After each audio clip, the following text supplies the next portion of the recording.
પોરબંદર પાલિકાના સમાજ સંગઠન વિભાગ દ્વારા ફેશન ડિઝાઇન કોર્સમાં ભાગ લેનાર લાભાર્થીઓને સર્ટિફિકેટ વિતરણ કરવામાં આવ્યા હતા। આ કાર્યક્રમમાં પાલિકા પ્રમુખ ડોક્ટર ચેતનાબેન તિવારી ખાસ ઉપસ્થિત રહ્યા હતા। પોરબંદર શહેર નગરપાલિકાના સમાજ કલ્યાણ સંગઠન દ્વારા મહિલાઓના સર્વાંગી વિકાસ માટે વિવિધ યોજના હેઠળ સહાય અને તાલીમ આપવામાં આવે છે। પાલિકાના સમાજ સંગઠન વિભાગ દ્વારા NULMના યોજના હેઠળ વર્ષ 2019 અને 20માં મહિલાઓ તેમજ યુવતીઓ માટે ફેશન ડિઝાઇન કોર્સ શરૂ કરવામાં આવ્યો હતો। આ કોર્સમાં ભાગ લેનાર 120 જેટલી મહિલાઓને આજે પાલિકા કચેરી ખાતે સર્ટિફિકેટ વિતરણ કરવામાં આવ્યા હતા। પોરબંદર છાયા નગરપાલિકાના હોલમાં આજે જે બહેનો દીકરીઓને સ્કિલ ટ્રેનિંગ એમ કે ફેશન ડિઝાઇનિંગ અથવા ટેલરિંગના જે લોકોએ ટ્રેનિંગ લઈ અને ક્લાસ કરેલા છે તેઓને આજે સર્ટિફિકેટ વિતરણનો કાર્યક્રમ રાખવામાં આવેલો છે।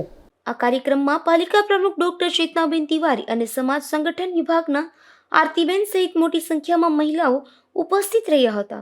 અશોક થાનકી, ગુજરાત ન્યૂઝ, પોરબંદર।